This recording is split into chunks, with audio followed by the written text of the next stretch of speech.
DTV es tu voz en el Congreso. Este 2023, seguí eligiéndonos. DTV, el periodismo en el Congreso.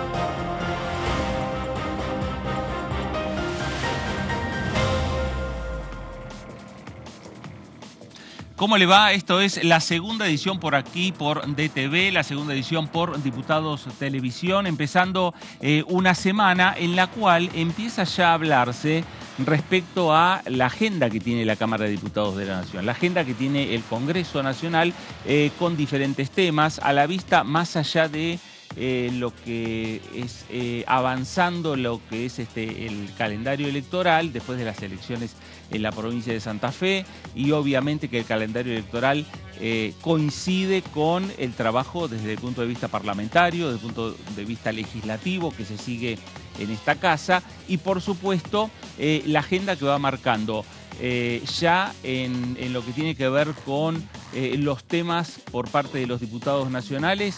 El martes 1 de agosto a la 1 de la tarde, la Comisión de Juicio Político en la Sala 1, en la Sala 227, el juicio político contra los integrantes de la Corte Suprema de Justicia de la Nación por las causales previstas en el artículo 53 de la Constitución Nacional. Eso como parte de la agenda que tiene la Cámara de Diputados, pero además también lo que ya tiene agendado es una sesión especial convocada por la oposición, firmada por los presidentes de los diferentes bloques, diferentes bancadas de la oposición. No lo firmó el Frente de Todos, que es la convocatoria, una sesión especial para discutir ¿qué tema? Para discutir el proyecto de ley o los dictámenes respecto a las modificaciones a la ley de alquileres en la República Argentina. Bueno, de todo esto vamos a estar hablando en las próximas 2 horas. Esto es el análisis, es la segunda edición por aquí por DTV. Y voy a saludar obviamente a mis compañeros. Señor Alan Longi, ¿cómo le va? ¿Cómo le va, Fernando Fraquelli? Muy bien, muy bien. Aquí agenda tenemos, ¿eh? Sí, agenda hay bastantes Sí. cuestiones para comentar. Nosotros estaremos repasando algunos proyectos de corte ambiental que también se han presentado en las últimas semanas y que actualizan debates que estuvieron candentes por ahí hace varios años y que vuelven ahora a posicionarse en la Cámara de Diputados a ver si efectivamente se convierten en ley. Bueno, un tema importante e interesante, la agenda del medio ambiente en la República Argentina y obviamente aquí en la Cámara de Diputados de la Nación. Señor David Cayón, ¿cómo le va? Bien, ¿cómo andás? Muy bien, muy Bueno, bien. me alegro. Bueno, sí, después también vamos a tocar otros temas que tienen más que ver con la parte económica. Ajá. Sí, que son los proyectos que por ahí generan más rispideces, la eterna discusión que tiene la Argentina y el eterno proyecto que tiene la Argentina sobre retenciones. Sí, vamos a hablar sobre el último proyecto que entró a la Cámara de Diputados sobre la eliminación de las retenciones y algo que está pidiendo el Ministerio de Economía que tiene que ver con la ley de blanqueo de capitales. Todos los gobiernos hacen un blanqueo de capitales, por lo menos en su gran mayoría avanzan en un blanqueo de capitales. Bueno, el Ministerio de Economía envió un proyecto de ley para que el Congreso de la Nación autorice un nuevo blanqueo de capitales. Esto es obviamente un proyecto que establece una pena muy baja para aquel que evadió y no pagó los impuestos. ¿Por qué? Porque le ocultó al Estado Nacional bienes y no los declaró. Son dos proyectos que generan muchas rispideces porque en general, bueno, todo lo que va a presupuesto de Hacienda genera mucha rispidez. Claro. Ahora, también se empieza la discusión respecto a si en esta época del año, teniendo en cuenta el avance de una campaña electoral y teniendo en cuenta que en diciembre hay un nuevo presidente de la Nación, puede ser el oficialismo con Sergio Massa, puede ser la oposición con los diferentes precandidatos que ya conocemos que tiene la oposición, y si está el momento de decir, ¿es el momento ahora de discutirlo o será el momento de discutir algunos proyectos como el tema blanqueo? No sé, con el tema de medio ambiente, ¿no? Pero sea para discutirlo con el próximo presidente. No solamente eso, Fernando, ten en cuenta que mencionabas la sesión prevista para el 23 de agosto, va a ser posterior a las primarias que van a dar cuenta más o menos de un estado de situación en cuanto a la voluntad ciudadana, de cómo quiere que se repartan las fuerzas políticas a nivel de la Cámara de Diputados. y seguramente algún espacio va a decir que ya Claro. va a estar desactualizado la cantidad y el reparto de las bancas como para llevar adelante o iniciar una Claro. discusión de allí a diciembre. Claro. Enseguida nos vamos a ir a la provincia de Buenos Aires para poder dialogar con nuestro primer invitado. Lo cierto es que, sin dudas, lo que ha sucedido en la provincia de Santa Fe va a tener su eco, David, aquí Sí. en el Congreso Nacional. Sí, claramente, digo, y respecto a lo que decían antes, también nunca hay que olvidarse que en el segundo semestre la Cámara de Diputados, si no resuelve rápidamente algunos de los temas que están dando vuelta, como pueden ser algunos de estos que nombramos, queda medio empantanada en la discusión más importante que tiene el segundo semestre, que es el presupuesto. Claro. Entonces, cuando una vez que entra el presupuesto, todo lo demás queda en un segundo plano. Respecto a lo que decías de la elección en Santa Fe, Sí. digo, obviamente que va a repercutir, porque no solo en lo que va a suceder en la provincia de Santa Fe y la posibilidad de que Juntos por el Cambio o en realidad el Frente de Frente se pueda ganar las elecciones en septiembre, va a repercutir internamente seguramente en el bloque del PRO y en el bloque de Juntos por el Cambio. Claro. ¿Por qué? Porque fue la primera elección en donde se enfrentaron los dos candidatos que tiene el PRO y que proponen de alguna manera cosas similares pero diferentes, Ujú. que es Horacio Rodríguez Larreta y Patricia Bullrich, y los legisladores en la Cámara de Diputados, del PRO en particular, pero de Juntos por el Cambio en general, están divididos entre los que acompañan a Horacio Rodríguez Larreta y los que acompañan a Patricia Bullrich. Claro. Eso seguramente va a impactar en cualquier discusión que tenga el bloque.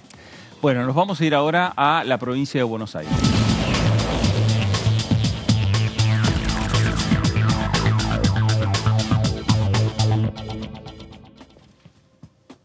Diputado Carlos Selva, ¿cómo le va? Buenas tardes. Fernando Fraquelli saluda. Buenas tardes, Fernando, ¿cómo les va? Buenas tardes a todo el equipo ahí, ¿cómo les va? Muy bien, muy bien. Acá estamos con David, estamos con Alan. Estábamos planteando, más allá de la agenda del Congreso Nacional, la agenda electoral o el calendario electoral tiene una repercusión con esta Cámara de Diputados de la Nación. Y la primera repercusión ahora es lo sucedido en la provincia de Santa Fe. ¿Qué análisis hace usted, diputado? Bueno, creo que particularmente la potencia de la PASO de Juntos por el Cambio, concitó una mayor expectativa en el electorado, que realmente se llevó un caudal de votos que personalmente creo que no se va a sostener para la general, porque lo que se pone en juego en la general es un modelo de producción y empleo, y eso nuestro candidato lo representa con solvencia. O sea, creo que hay una etapa muy dura, como la que pasó para todo el peronismo de Santa Fe, realmente fue un golpe duro, pero lo asimilo más a una expectativa que se generó en una interna muy, muy traumática, muy fuerte, que se llevó adelante Juntos por el Cambio. Claro. Ahora, en lo que tiene que ver, por lo que usted está diciendo, Carlos, una cosa es la elección en la provincia, se definen las primarias provinciales y en septiembre será la elección de definir las autoridades del Ejecutivo en Santa Fe, y otra cosa es la elección nacional. Así lo interpreto yo. Vuelvo a repetir, creo que hoy todavía no ha tomado el nivel vamos a decir, de expectativas en la sociedad, la elección nacional. Creo que sobre eso la gente, particularmente con todas las elecciones provinciales, la gente está mirando mucho lo que pasa en sus territorios, y eso hace que realmente la campaña nacional esté muy, muy planchada, por decirlo de alguna forma. Obviamente que no deja de ser una ocupación, por lo menos para quien les habla. Carlos, ¿cómo le va? Soy David Cayón, ¿cómo está? Bien, buenas tardes. Recién comentábamos que hay varios temas dando vuelta, algunos de los que pidió el Ministerio de Economía y el Ejecutivo Nacional, que tienen que debatir en el Congreso de la Nación, pero que el segundo semestre en general está cooptado por la discusión del presupuesto. Si no se acuerda algo rápido y no se trabaja medio rápido, en septiembre ya empieza la discusión del presupuesto. ¿Cree que existe posibilidades de que se puedan tratar agroindustria, blanqueo de capitales y todos esos temas? Bueno, lo hemos hablado con Eduardo en la última vez que nos estuvimos conversaciones. Yo creo que hay muchísima voluntad para avanzar en esos temas. Las particularidades que en que esto se demorara han sido saldadas en 2 reuniones que hemos tenido informativas. Así que bueno, veremos cómo se da. También es cierto, se ha ido postergando por todos los procesos electorales de las distintas provincias. Eso, bueno, obviamente para lograr los quórum que tanto se nos complica a nosotros y que por ahí la ciudadanía no lo termina de entender, que no sesionemos, y es porque no tenemos quórum propio. Uno de los problemas que ha sido para hacer funcionar el Congreso. Así que yo creo que ahora saldadas ya los procesos electorales de las provincias, vamos camino a tener sesiones con los temas que son realmente importantes, como los que estás mencionando vos, y algunos que han quedado comprometidos, como la ley de alquileres, que ustedes saben que fue en la última sesión que tuvimos, hubo un compromiso también. Selva, ¿y qué se pone en juego en estas elecciones, teniendo en cuenta no solamente a cuestión presidencial, que es en donde uno pone más que nada el foco, y muchos de los electores también, pero también cuando hablamos de la composición de la Cámara de Diputados, de la composición del Congreso, los temas que se pueden tratar y la facilidad con que puedan convertirse en ley o no? No, bueno, creo que va de hecho, digamos, en la defensa de un modelo, de 2 modelos de visión de país, desde el punto de vista de si es para 20 millones de argentinos el gobierno que vamos a elegir o es para los 45 millones que somos nosotros. Modestamente, creo que en los hechos podemos demostrar con solvencia y defender con autoridad de que hemos tenido una política federal de desarrollo. En esto ha estado la conectividad, ha estado la accesibilidad, ha estado una mirada con respecto a los programas de vivienda. Creo que todos los días podemos demostrar con solvencia esto que estoy manifestando. Ahí es donde, para poder concretar esto, y ustedes recién lo decían, la ley madre, que es la ley de presupuesto, bueno, tiene que ver con defender eso, una mirada federal, pero que tenga como eje la producción y el empleo. O sea, no hay forma posible de plantearnos un gobierno sin la gente adentro. Y eso el peronismo lo ha venido demostrando todas y cada una de las veces que ha tenido la oportunidad de hacerlo. Claro. Carlos, si hay que pensar en uno de los proyectos que están trabajándose en comisión o que ya están superando lo que es el debate en comisión y tienen que llegar al recinto, quitando estos temas que tienen que ver con el presupuesto o temas que tienen que ver a lo mejor con la ley de alquileres, que ya tiene fijado, ¿no?, una fecha que es en el mes de agosto, el 23 de agosto, en una sesión especial. Pero ¿qué temas usted rescata como para que puedan ser parte de una agenda en la Cámara de Diputados? Bueno, yo creo que nosotros como bloque vamos a volver a insistir en el tema de las universidades, Eduardo. Nosotros firmemente vamos a volver a hacer... Perdóname, Fernando. Justo están trabajando acá y por ahí escuchan ruido de ustedes. No, realmente sobre el tema de universidades vamos a volver a insistir.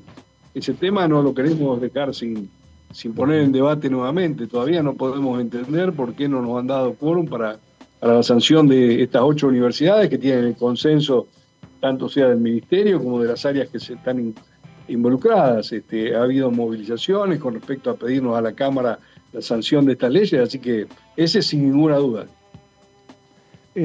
Selva, teniendo en cuenta esto que hablábamos del segundo semestre y la cantidad de temas que quedan dando vuelta, van a estar también cruzados por las PASO.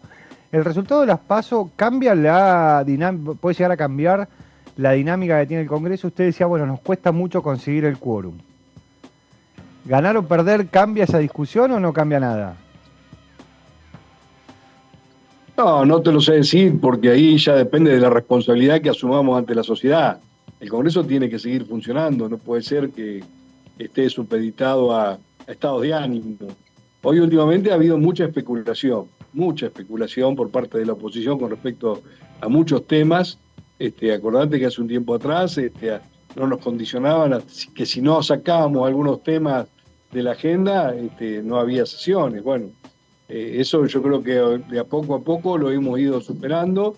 Ha habido más actos de madurez de algunos bloques que componen también el Congreso de la Nación, no solamente los 2 bloques mayoritarios que somos Juntos por el Cambio y particularmente el justicialismo, o el Frente de Todos en el día de hoy, pero yo creo que eso se va a ir superando.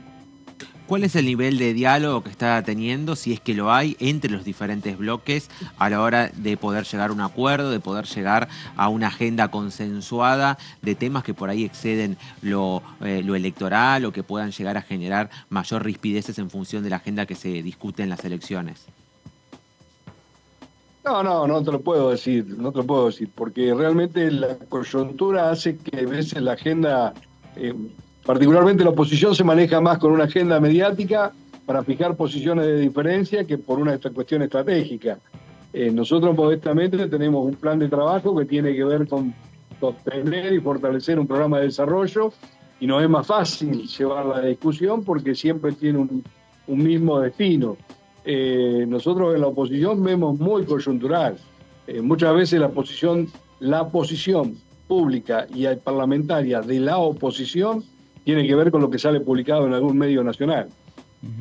Y pasada las PASO, esa discusión fuerte que está teniendo Juntos por el Cambio, obviamente quedará de todas las listas de Juntos por el Cambio, quedará un candidato. ¿Eso va a cambiar la estrategia, el diálogo entre oficialismo y oposición aquí en esta Cámara de Diputados? Carlos, ¿le parece?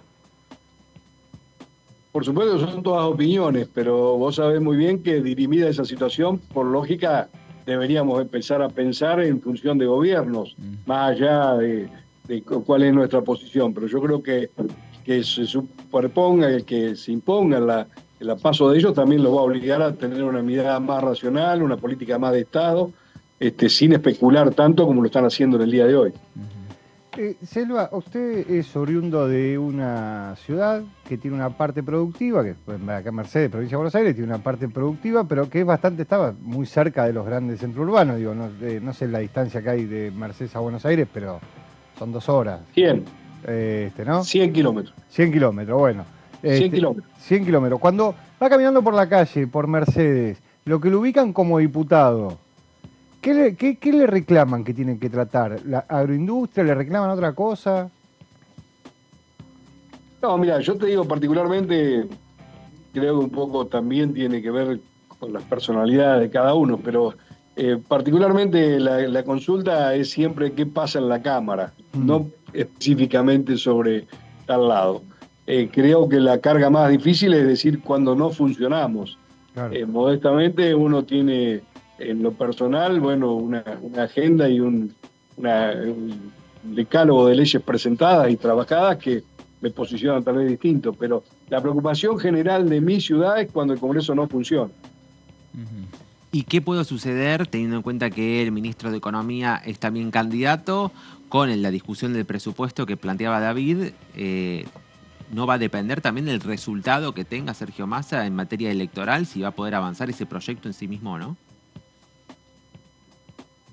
No, pero yo creo que la responsabilidad, particularmente demostrada en reiteradas oportunidades por Sergio Massa, es que si el presupuesto tiene una orientación que vamos a elevar, tiene que ver con el modelo de país que nosotros establecemos.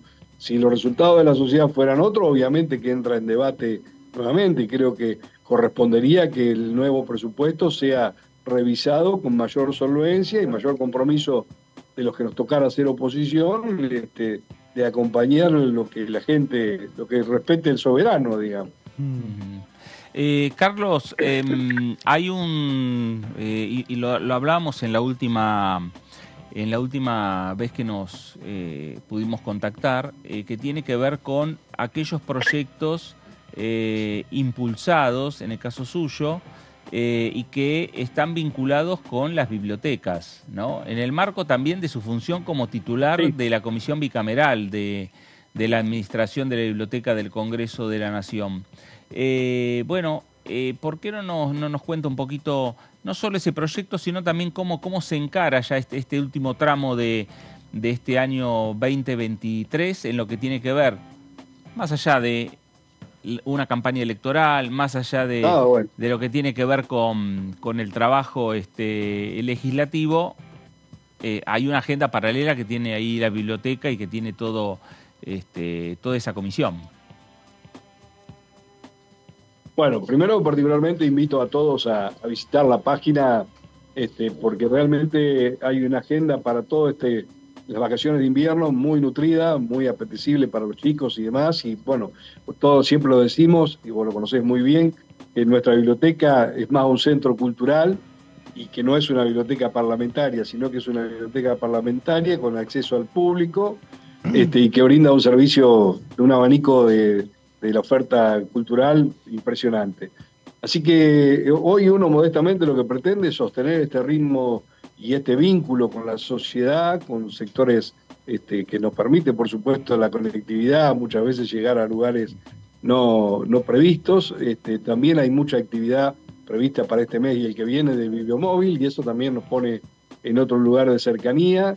Así que estamos, bueno, contentos de lo que se ha podido venir realizando, y realmente, como siempre, un orgullo del equipo de trabajo que tiene la Biblioteca del Congreso, que realmente quienes lo conocen saben y valoran como lo hago yo. En base a su experiencia, Carlos, teniendo en cuenta que este es un año electoral y se dificulta mucho sesionar en un año electoral porque no solo se cruzan las estrategias políticas de los partidos o de las coaliciones, sino que muchos legisladores tienen que ir o van a sus provincias o van a sus localidades a hacer campaña, porque reeligen o porque hacen campaña por su fuerza política. Una vez que pase esto, supongamos que el año que viene el escenario de la Cámara de Diputados es muy similar al que tiene ahora. Esto significa nadie consigue el quórum propio. ¿Se calma eso? ¿Las conversaciones entran de vuelta en un cauce mucho más parlamentario que electoral? ¿O no? ¿O se mantiene esa tensión? Siempre el inicio de una nueva etapa es más factible conseguir el quórum, siempre. El primer año de una nueva gestión siempre hay un mayor compromiso, así que yo creo que en el año que viene, más allá de los resultados, que yo espero que sean favorables a la propuesta política de nuestro espacio, además de todo, siempre va a haber mejor predisposición de todos los actores en acompañar la primera etapa de gobierno. Así que creo que en ese sentido no hay riesgo. O sea que de ser electo Sergio Massa, usted le va a recomendar que envíe varios proyectos de ley en el primer año para que salgan rápido. Exactamente. Creo que no hace falta ni que se lo recomiende. Ya está mandando varios proyectos al Congreso Nacional. Hablando de proyectos, Carlos, usted vence el mandato el próximo 10 de diciembre. Sí. ¿Qué proyecto suyo quiere que esté trabajándose en este segundo semestre? No, bueno, hay un proyecto que ya tuvo dictamen de las dos comisiones, un proyecto de ley, que es el de tema de trazabilidad de la pesca, que con vos lo hemos hablado. Es un proyecto de ley que era la tercera vez que lo presento. Nunca había podido sacar. El año pasado perdió estado parlamentario con el dictamen de la Comisión de Intereses Marítimos, a la cual pertenezco.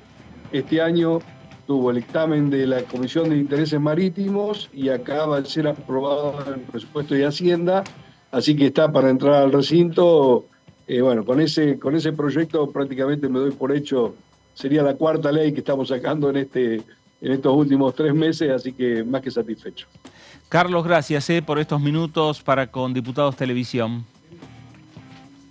No, un gusto como siempre. Buenas tardes. Gracias, buenas tardes. El diputado Carlos Selva, diputado del Frente de Todos por la provincia de Buenos Aires. La actualidad por la que está atravesando esta Cámara de Diputados de la Nación, iniciando una semana y, como señalamos, ya con una agenda que tiene algunos temas ya programados, entre ellos, como decíamos al principio de esta segunda edición, uno de los temas tiene que ver con la Comisión de Juicio Político, el 1 de agosto, una nueva reunión, una nueva convocatoria, testigos citados, una reunión importante en el marco del juicio político a los ministros de la Corte Suprema de Justicia, y un nuevo capítulo, ¿no?, que avanza, que es el tema de la coparticipación entre la Ciudad de Buenos Aires y la Nación. A partir del fallo, se ha decidido desde el oficialismo impulsar el juicio político a la Corte Suprema de Justicia. Pero hablamos de distintos temas. David, ¿de qué hablamos? Bueno, uno de los proyectos que entró hace poco y que seguramente va a formar parte de la discusión, no sé si de este año, pero del año que viene seguramente, gane quien gane, porque es una discusión que siempre está presente. Es el proyecto de ley para eliminar las retenciones agropecuarias. Los autores son Pablo Oliveto, Mariana Stillman, Mariana Zubik, todos Coalición Cívica. Así es. En realidad, este proyecto de ley fue redactado por el equipo de la Coalición Cívica a pedido de la líder de ese espacio, que es Elisa Carrió, quien ahora ha abandonado Está en reposo. La campaña porque está descansando, está en reposo. Entonces, por eso fue presentado por estas diputadas. Porque en realidad Lilita Carrió no es legisladora, lo podría haber presentado igual, porque los ciudadanos también pueden presentar proyectos de ley, tienen que juntar firmas, ese es el punto. Pero lo presentó a través de las diputadas de su espacio. La medida de eliminación de retenciones aplica a todos los productos que hoy tienen retenciones en la Argentina, los productos agropecuarios, salvo la soja, que lo que hace es eliminar la soja, reducirla. Soja y derivados de la soja, que es donde se concentra la mayor parte de las exportaciones en dólares de la Argentina. Esto es soja, harina de soja, aceite de soja, pellets, todo eso baja las retenciones. Acá hay que ver también, una de las grandes discusiones que tiene las retenciones. Cuando propone que se estipula reducir al 31% las retenciones para la soja y eliminarlas en un plazo de 5 años, pone a todos los productos en el mismo nivel de retención. Y esto lo que termina sucediendo es que impacta en una parte del negocio que algunos creen que es muy importante, que es la de exportar con valor agregado. Esto es, exporto harina o exporto soja.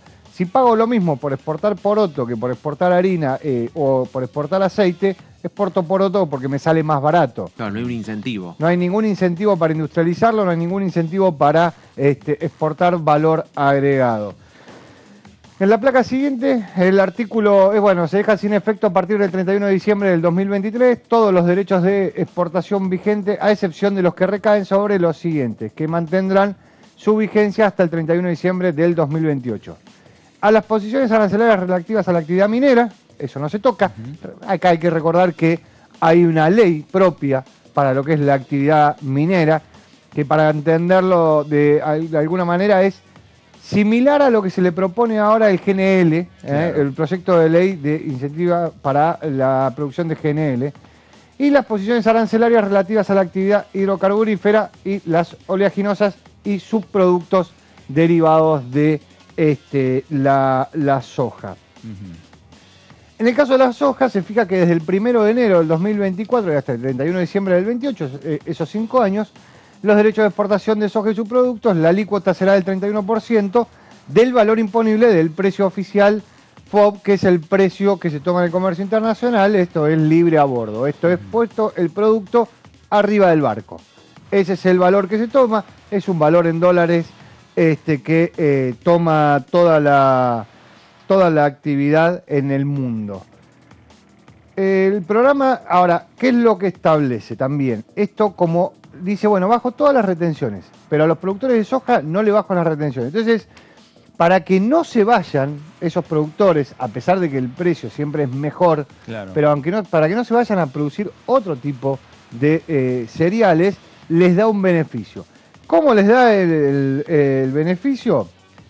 Con un programa de emisión de bonos compensatorios del Gobierno Nacional con las siguientes condiciones. Los títulos serán en pesos ajustables por coeficiente de estabilización de referencia, esto es el SER, o el dólar linked, y con un plazo de 5 años. Para cada emisión se van a emitir bonos por el equivalente al total de los derechos de exportación recaudados, y los bonos serán escriturales, libremente transmisibles y cotizables en bolsas y mercados de valores del país. ¿Esto qué significa? Cada vez que un productor de soja, cada vez que un exportador de soja realiza una operación, el Estado Nacional lo que hace es darle un bono por ese valor. Le dice, toma, yo te doy un bono por lo que te estoy cobrando. Ese bono queda en poder de ese exportador, de ese productor de soja o derivados, y se actualiza por el valor del dólar, ¿sí? Mientras el dólar, si sube su precio, actualiza el valor de ese título. Ahora, como cada emisión se va a emitir por el total de los derechos de exportación recaudados, vos tenés que todos esos derechos Ujú. están impresos en un papel que dice que vale por tanto, Claro. que está repartido entre los productores. Y entonces ahí lo que dicen es que van a ser libremente transmisibles y cotizables en bolsas y mercado de valor del país. ¿Esto qué significa? Vos te lo podés quedar o lo podés vender en el mercado. Si el mercado entiende, por ejemplo, que el valor va a caer, el valor de la soja va a caer o va a subir, ese título empieza a variar en su cotización. Y empieza a variar en su cotización y entonces ahí el productor que tenía eso lo puede vender, se lo puede quedar, se lo puede quedar hasta que terminen esos 5 años de lo que tiene que ver con las retenciones. Ahora, los títulos van a ser, decíamos, en pesos ajustables. Ahora, los bonos gozarán de libre disponibilidad, pudiendo, entre otros, destinarse a la negociación en el mercado secundario. Esto es lo que decíamos, lo podés vender en la bolsa. Financiar inversiones propias en el sector, con el incentivo a permitir su uso para el pago del impuesto, contabilizados los bonos a su valor nominal por el equivalente del 20% del valor de la inversión y la conservación para su liquidez en la fecha de vencimiento. ¿Esto qué significa?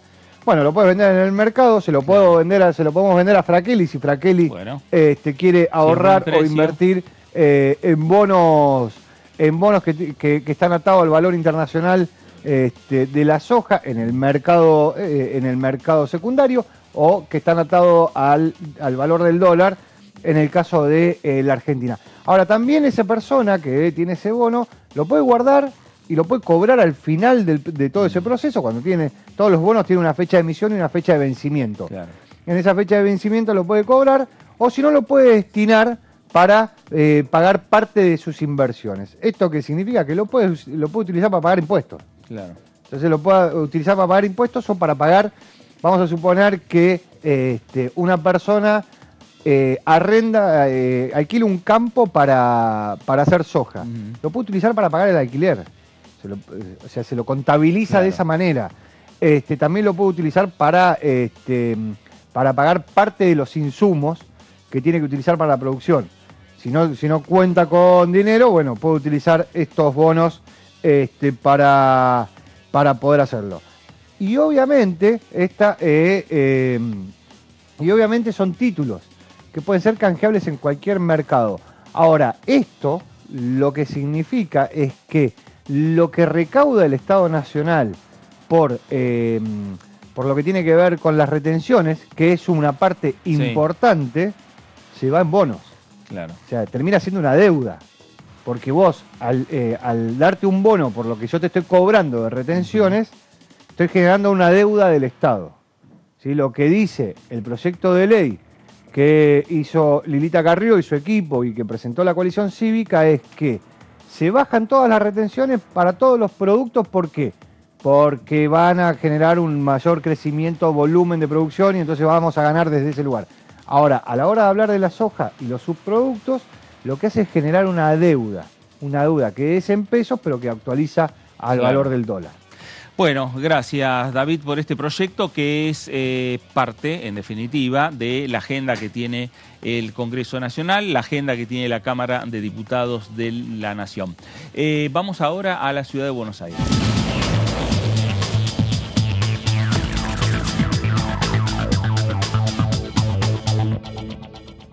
Diputado Pablo Tonelli, ¿cómo le va? Fernando Frakelli saluda. Muy bien, por suerte, buenas tardes. Buenas tardes. Bueno, Pablo, un poco hablando de la agenda que tiene el Congreso, hay una fecha que ya está fijada, más allá de la convocatoria a discutir la ley de alquileres, está la fecha del 1 de agosto para una nueva reunión del juicio. El 23 de agosto, lo que es alquileres.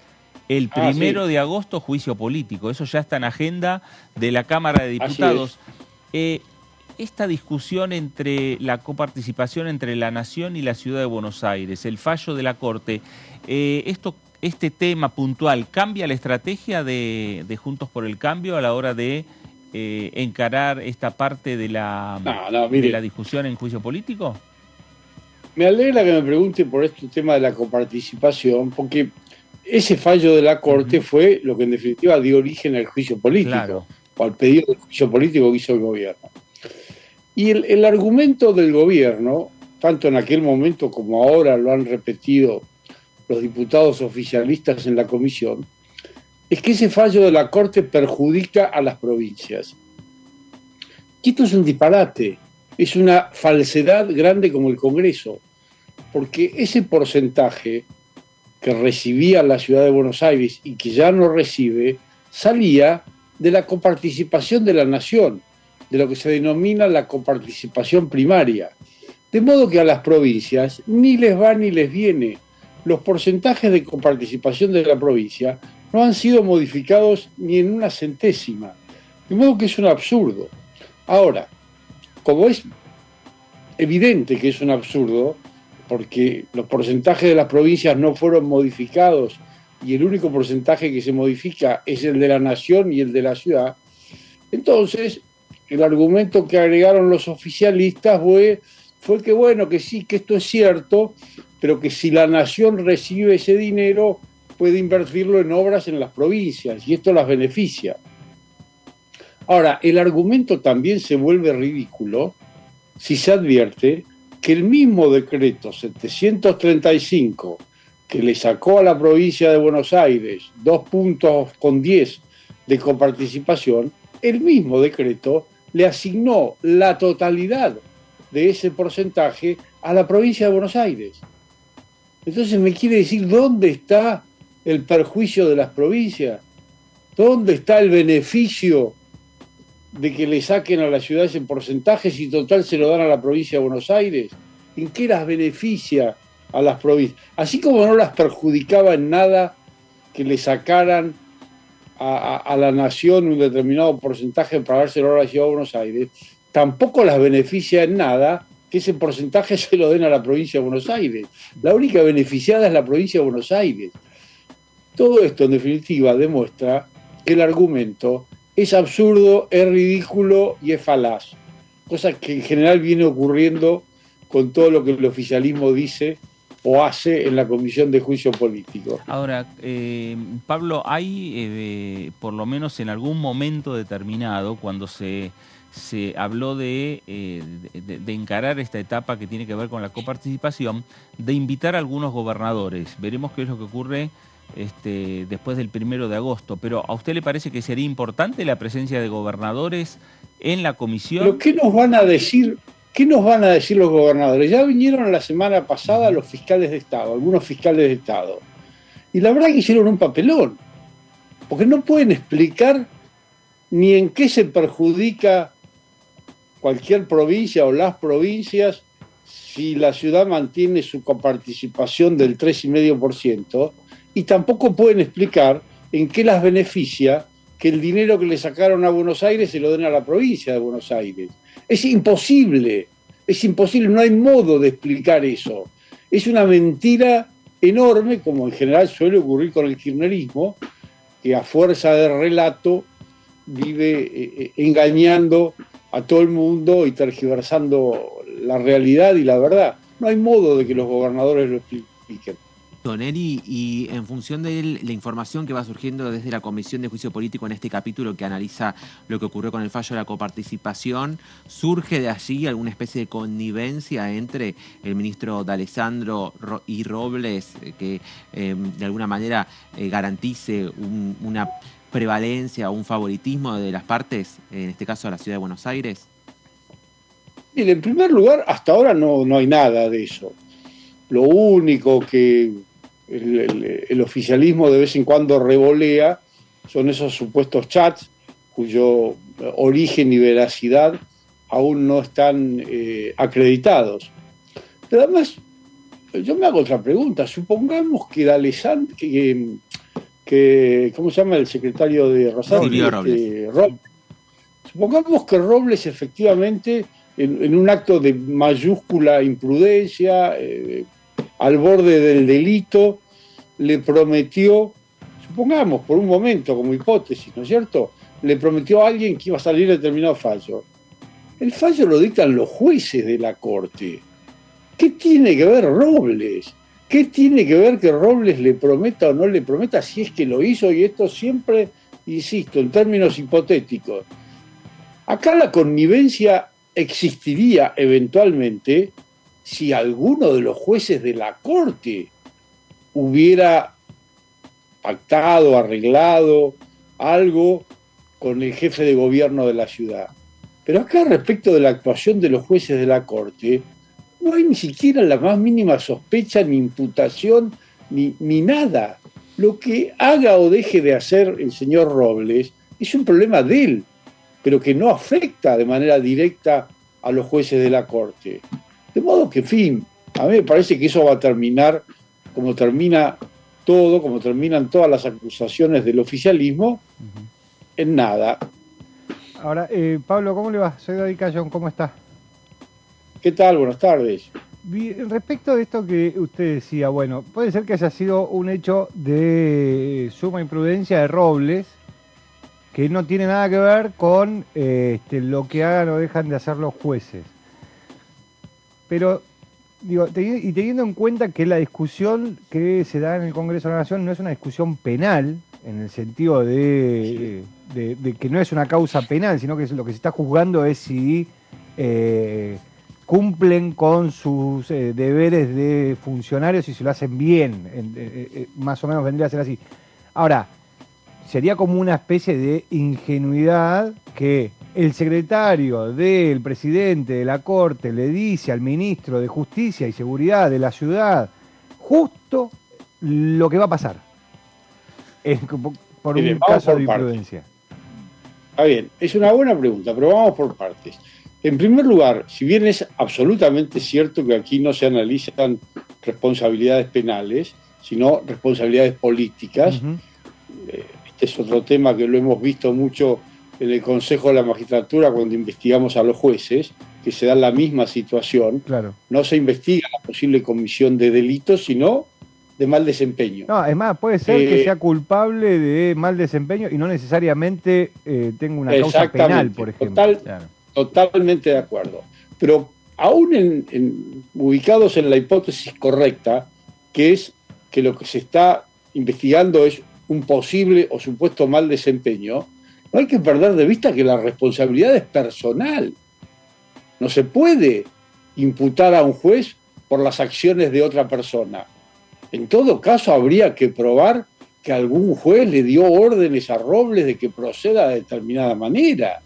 Pero en la medida que ello no ocurra, porque hasta ahora lo que sabemos, si fuera cierto lo de los chats, suponiendo que eso es cierto, o sea, lo que plantea, lo que plantea el Frente de Todos... Vamos por parte, porque si no termino las ideas. Sí. Supongamos por un instante que eso es cierto. En todo caso, hay allí una responsabilidad muy clara y muy evidente del señor Robles. Pero esto no es trasladable a los jueces de la Corte, en la medida que no se pruebe que Robles actuó bajo instrucciones de los jueces de la Corte. ¿Se entiende esto? Es muy distinta una cosa de otra. Además, mire, los fallos en general, y en un caso como este, pueden salir de dos maneras, a favor o en contra de la ciudad. No sería raro que alguien se haga el influyente y anuncie, che, va a salir el fallo y va a salir bien. Y bueno, tiene 50% de posibilidades de acertar y de embocar. Pero en todo caso, si todo eso fuera cierto, hay allí una actuación censurable, repudiable del señor Robles. Pero hay que ver si eso afecta o no a los jueces. ¿Sabían los jueces que Robles estaba actuando de esa manera? ¿Le dieron instrucciones para que actuara de esa manera? ¿Le indicaron que actuara de esa manera? En la medida que nada de esto se pruebe, yo no veo cómo podemos trasladar la responsabilidad eventual, hipotética y supuesta del señor Robles a los jueces. Sinceramente no encuentro manera. Don Eli, lo cambio de tema. Ayer hubo elecciones en Santa Fe. La interna del espacio que a nivel nacional se referencia en Juntos por el Cambio ha acaparado toda la atención. Y en ese sentido, ¿cómo evaluó los resultados? Teniendo en cuenta que, al menos en varias provincias, parece que el armado más cercano a la reta termina siendo el que prevalece en las provincias donde hay primarias.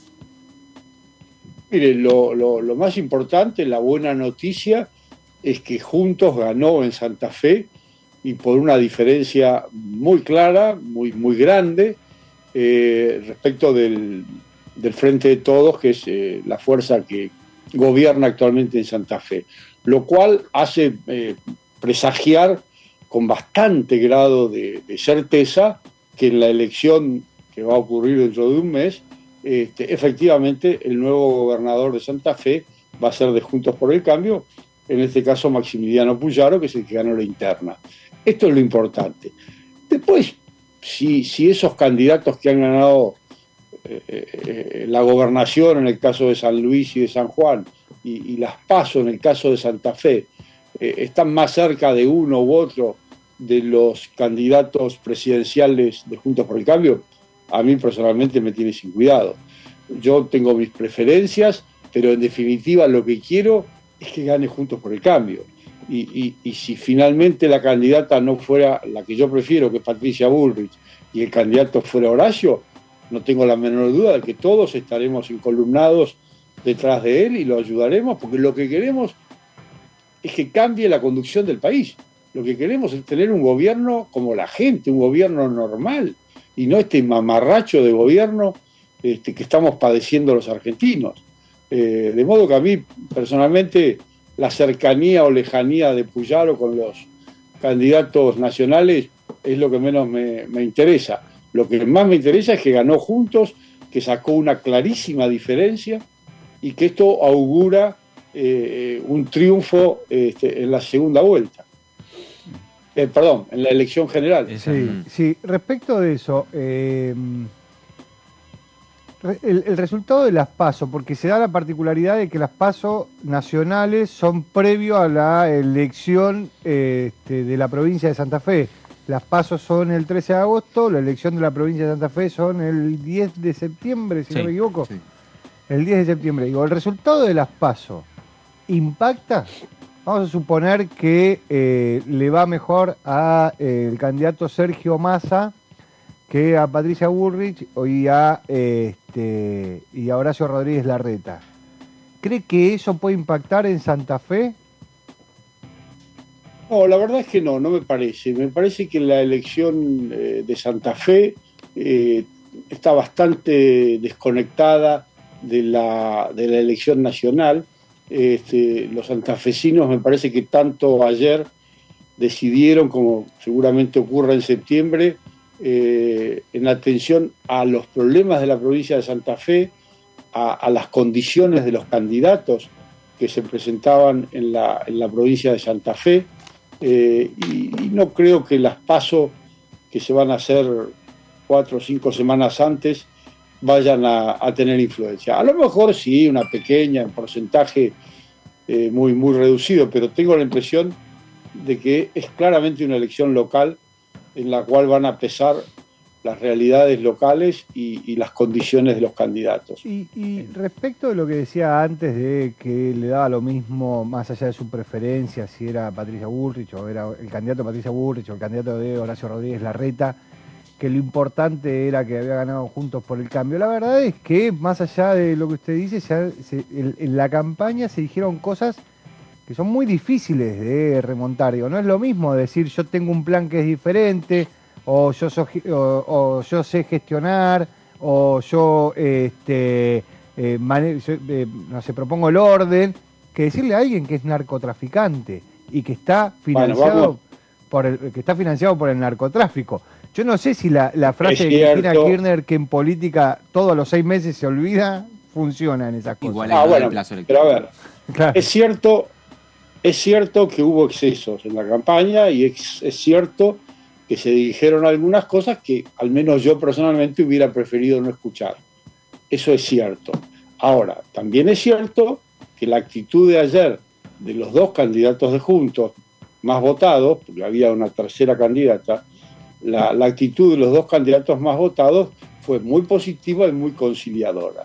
Puyaro dijo, se terminaron las PASO, bajamos la persiana y esto empieza de nuevo y todo lo que pasó está olvidado.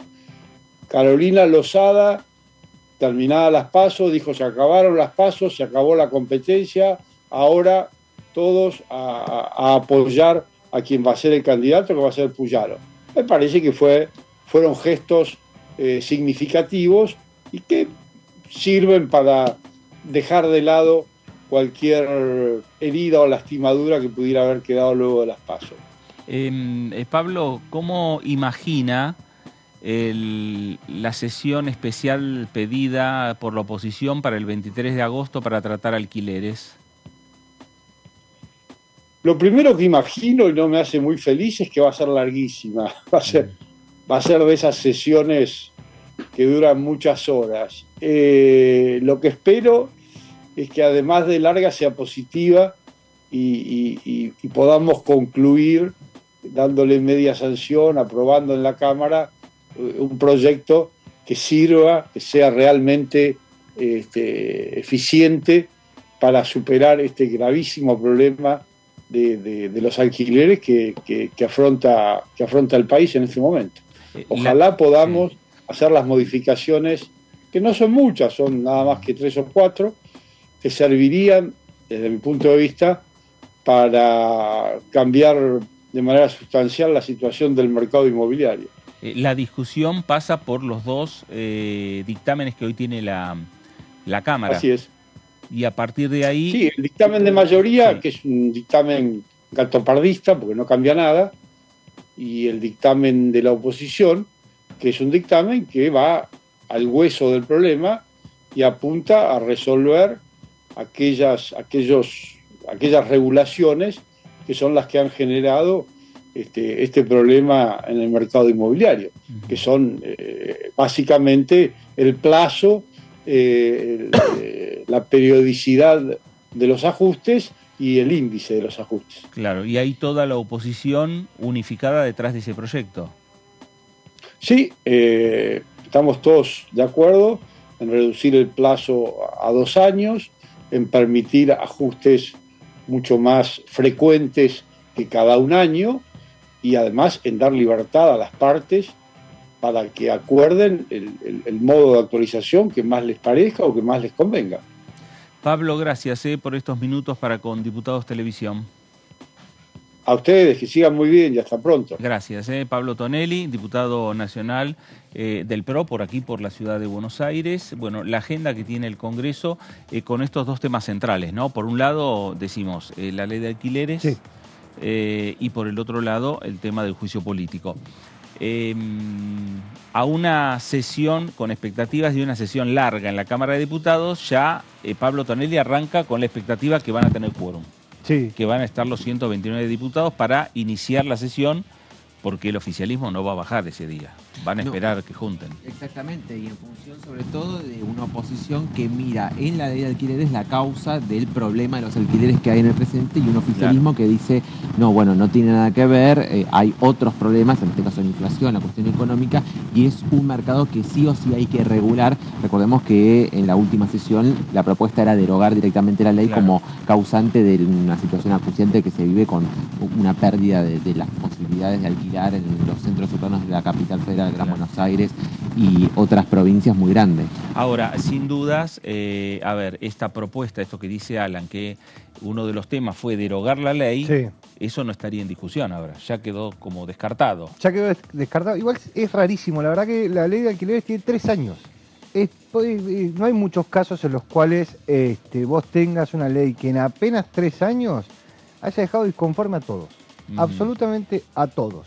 Es más, digo, una ley que nació de la gestión Cambiemos, que la presentó el PRO en su momento, que fue aprobada por amplia mayoría. Hoy los mismos que lo aprobaron la quieren derogar, o la quieren modificar, o la quieren cambiar. La verdad que si se quedó descartado, derogar la ley significa que tenés que volver al Código Civil, a lo que establece el Código Civil respecto de lo que es la ley de alquileres. Igual, más allá de la derogación, la modificación, lo que signifique el proceso de reconversión del mercado inmobiliario para que muchas de estas propiedades vuelvan a estar en alquiler, va a ser muy difícil. ¿Por qué?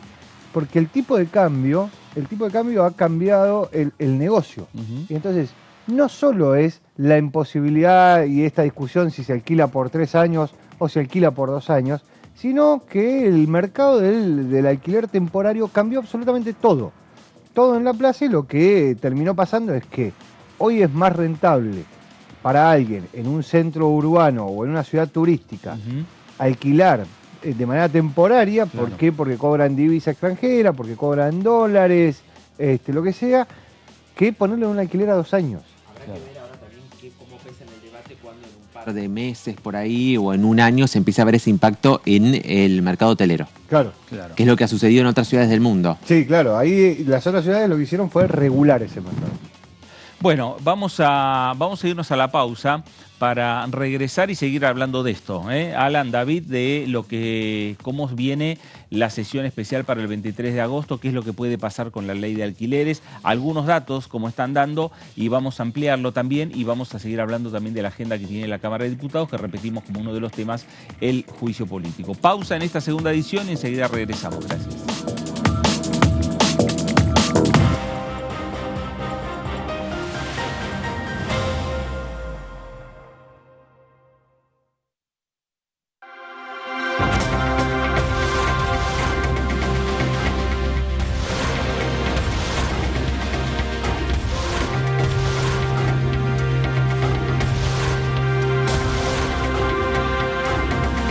Ellos son tu voz en la segunda edición. DTV, el periodismo en el Congreso.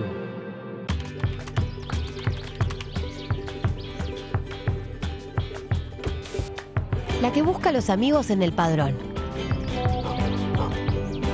El que va antes a la casa de pastas.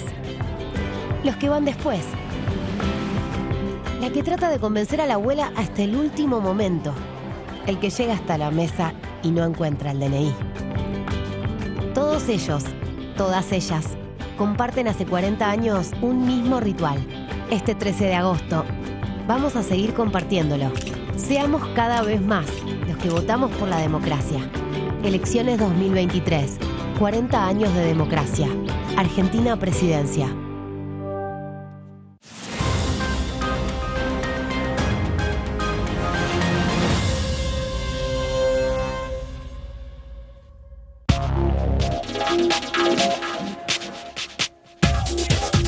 DTV es información, es diálogo, es análisis. DTV es federalismo, libertad de expresión, pluralidad de voces.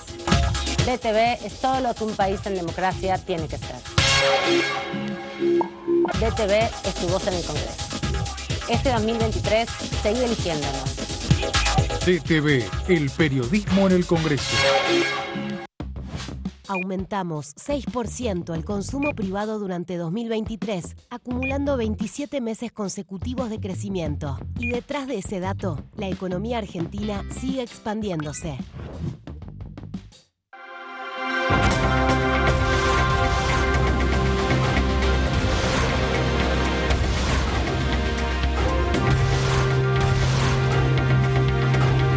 Ellos son tu voz en la tercera edición.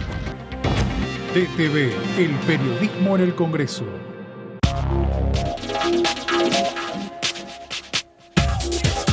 DTV es información, diálogo, análisis. DTV es federalismo, pluralidad de voces, libertad de expresión. DTV es todo lo que un país en democracia tiene que ser. DTV es tu voz en el Congreso. Este 2023, seguí eligiéndonos. DTV, el periodismo en el Congreso. Para hacer grande un país hay que vencer desafíos que parecen imposibles. Por ejemplo, llegar a lugares que antes eran inalcanzables. Porque todos los destinos se alcanzan cuando la ruta es el esfuerzo. El mismo esfuerzo que nos lleva a ganar nuestras propias batallas. Hasta que un día la victoria llega y nos lleva en andas. El futuro se vuelve presente si alcanzamos nuestros logros. Esos logros con los que día a día hacemos una Argentina mejor.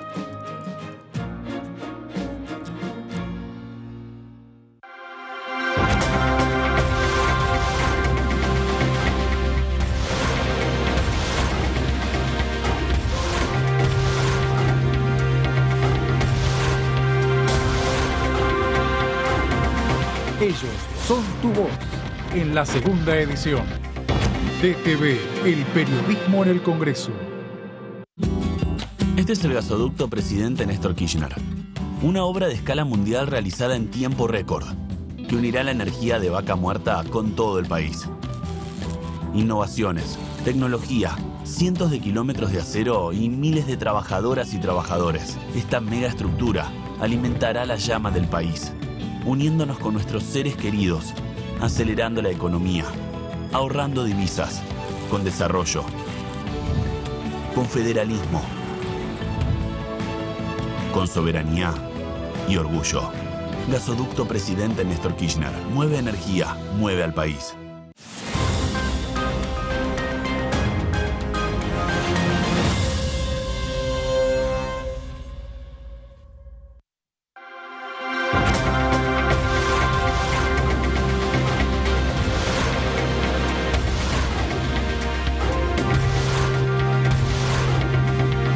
Ellos son tu voz en la tercera edición.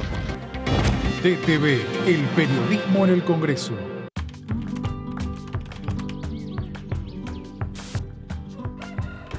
El que llega a -5. El que llega 6 menos 5. La que le lleva las facturas a los fiscales. Todos ellos, todas ellas, comparten hace 40 años un mismo ritual.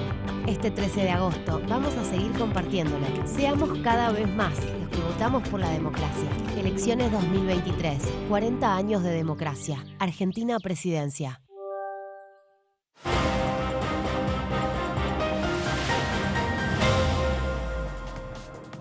¿Cuándo sí?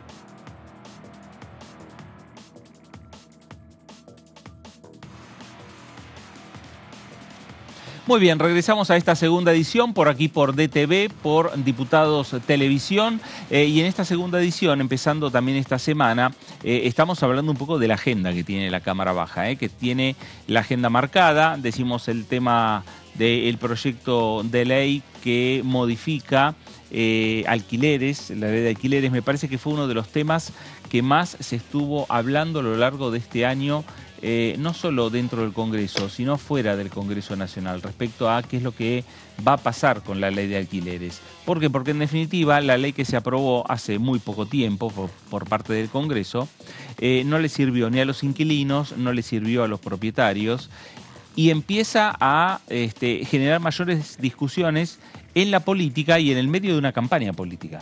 Sí, Me parece que hay una decisión política que hay que adoptar y que tener. Sí, nadie hasta ahora se viene animando a salir al ruedo con el tema, pero la verdad es que es uno de los problemas cuando se le pregunta a la gente, cuando los candidatos salen a la calle, es uno de los problemas más importantes a resolver, además de la inflación y la inseguridad. Pero lo que pasa es que la inflación impacta los alquileres para el que tiene, para el que logró alquilar. Ahora, el que no logró alquilar, no consigue, no solo le impacta la inflación, sino que está seco el mercado. Claro. No hay viviendas. Cuando uno mira la ciudad de Buenos Aires y ve que hay apenas 1.000 departamentos, 1.200 departamentos para alquilar en la ciudad de Buenos Aires, alquilar de manera con contrato estable, o sea, de ir a una inmobiliaria, firmar un contrato, que ese contrato dure por 3 años, que es como establece la ley. No hay más de 1.200, 1.300 departamentos. Ahora, cuando uno entra a buscar departamentos, casas, de manera temporaria, hay un montón. Absolutamente un montón. Y ahí lo que se ve es que la regulación del mercado de alquileres hizo que supuestamente impactara en que los propietarios sacaran las viviendas, porque 3 años era un montón. Ahora, esos mismos propietarios lo volcaron en un mercado que está totalmente desregulado, que es el del alquiler temporario. Ahora, hay otro tema que enseguida vamos a escuchar también un testimonio de algunos diputados nacionales, pero hay un tema planteado que se ve en la ciudad de Buenos Aires, que es una gran oferta de departamentos a la venta. Claro. Esto que a lo mejor uno puede pensar, propietarios que lo tenían en alquiler, y al partir de esta discusión y al no ponerse de acuerdo con los inquilinos, deciden vender el departamento. Y el departamento hoy está a la venta, no está en alquiler, pero tampoco se puede vender el departamento porque no hay la compra y la venta de los departamentos, también está caído ese mercado. Entonces, me parece que también ahí se genera una discusión en la cual habrá que esperar un tiempo, no muy lejos, en la cual varios departamentos que hoy están a la venta van a terminar volviendo a ser departamentos de alquiler. Sí. Habrá que ver. Antes de seguir conversando este tema, vamos a ver qué decía el diputado Alderete, del Frente de Todos por la provincia de Buenos Aires. El tema ley de alquileres decía lo siguiente. Bueno, hay una convocatoria para el día 23 para tratar el tema de la ley de alquileres, ¿no? Claro. Es decir, que ojalá que se pudiera dar, porque justamente la preocupación que hay tanto de los inquilinos como también de los propietarios de las viviendas, porque en la ley anterior prácticamente quedaron afuera los propietarios, de qué manera se defienden también los intereses de los propietarios, ¿no? Sí, ¿y qué le parece que, digamos, se le puede pedir una ley en un contexto que ya es muy complejo para poder subsanar la cuestión de la vivienda? Bueno, yo creo que se tienen que emparejar porque todos sabemos que hay una inflación que daña justamente el poder adquisitivo de los salarios. Cuando uno tiene un salario que es formal, uno dice este dinero es para pagar alquiler, este dinero para los alimentos, este dinero para vestimenta, este dinero del presupuesto.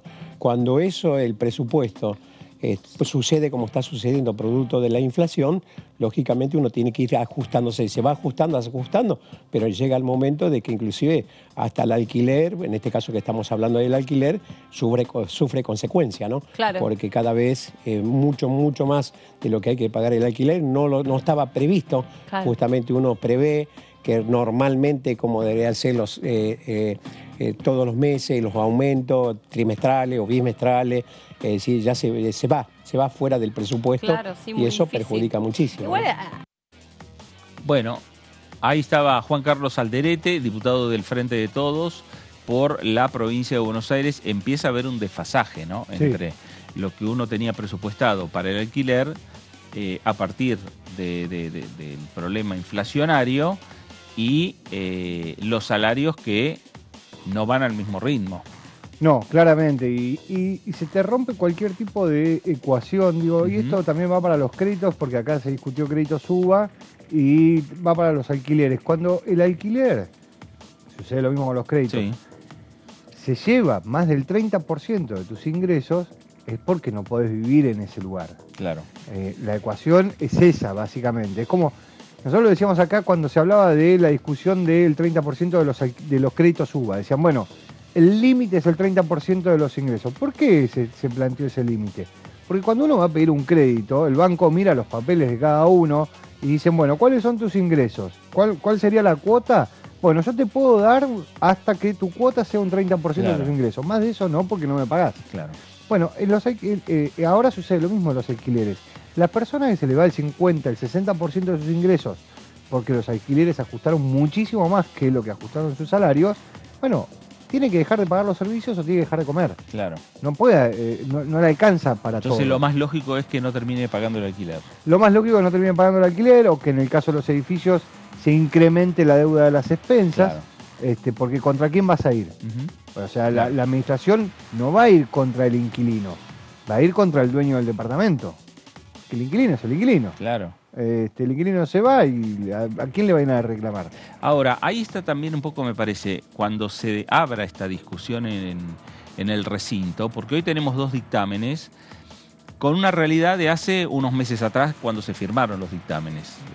Lo cierto es que el proceso económico continuó, que la inflación se siguió acumulando, que hay mayor demanda por parte de la sociedad fuera del Congreso para pedirle a los legisladores que discutan una ley de alquileres, que hay una, como vos bien decís, David, una menor oferta de departamentos que se pongan a alquilar, es decir, que para los inquilinos es dificultoso encontrar una vivienda en el barrio donde estaban, y a lo mejor ya tienen que empezar a alejarse de ese barrio donde vivieron toda la vida o alquilaron en los últimos años, y tienen que empezar a buscar otros barrios que a lo mejor también les generan otras discusiones que tienen que ver con el colegio de los chicos, la vida laboral, digo, todo el mundo dice, bueno, qué bueno vivir a 5 minutos del trabajo, claro, por ejemplo. Bueno, no todo el mundo puede vivir a 5 minutos del trabajo porque no puede alquilar en esa zona. Exactamente. Ahora, en el medio tendrá que abrirse la discusión de decir, bueno, la actualización.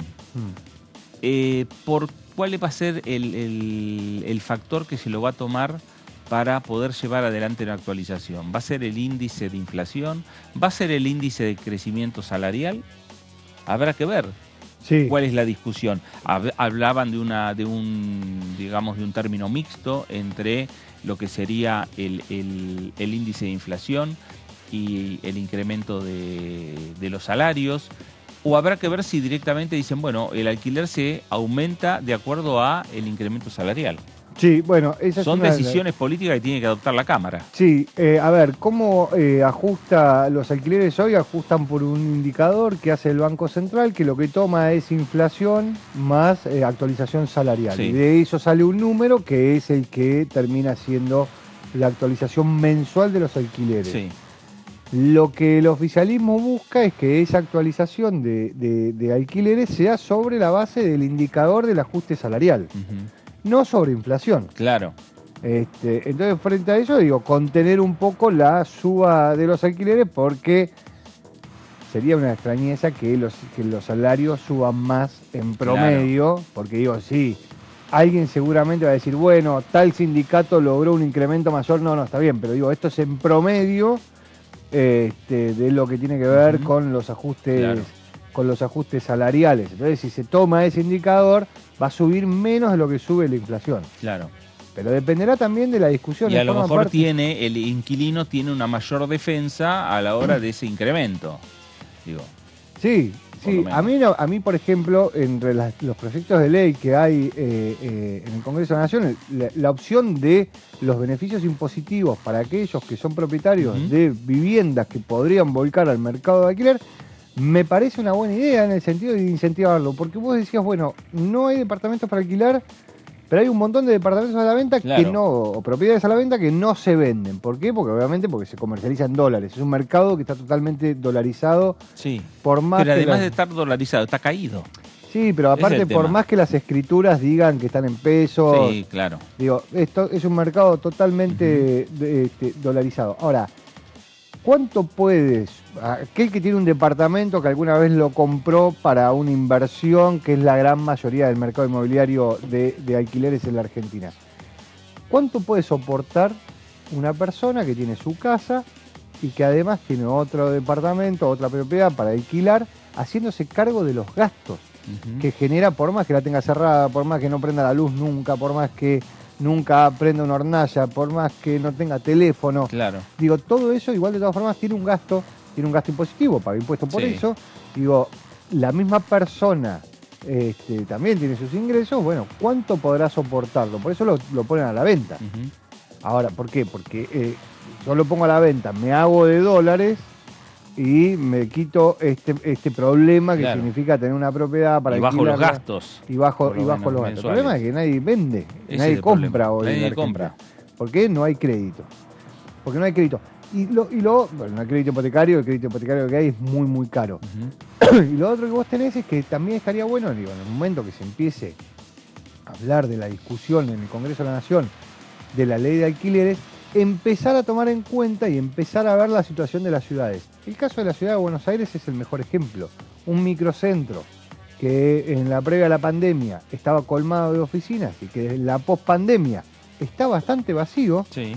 Digo, la transformación de eso en vivienda también debería estar de alguna manera linkeado la ley que pueda llegar a ser la ciudad con la ley nacional de alquiler. No sé, que sea vivienda joven, digo, que para entrar a vivir en los departamentos del microcentro sean, no sé, personas entre 25, 35, 40 años que entran a su primera vivienda. Digo, ese tipo de cosas. Claro. También lo que hace es generar opciones en un mercado que hoy no tiene.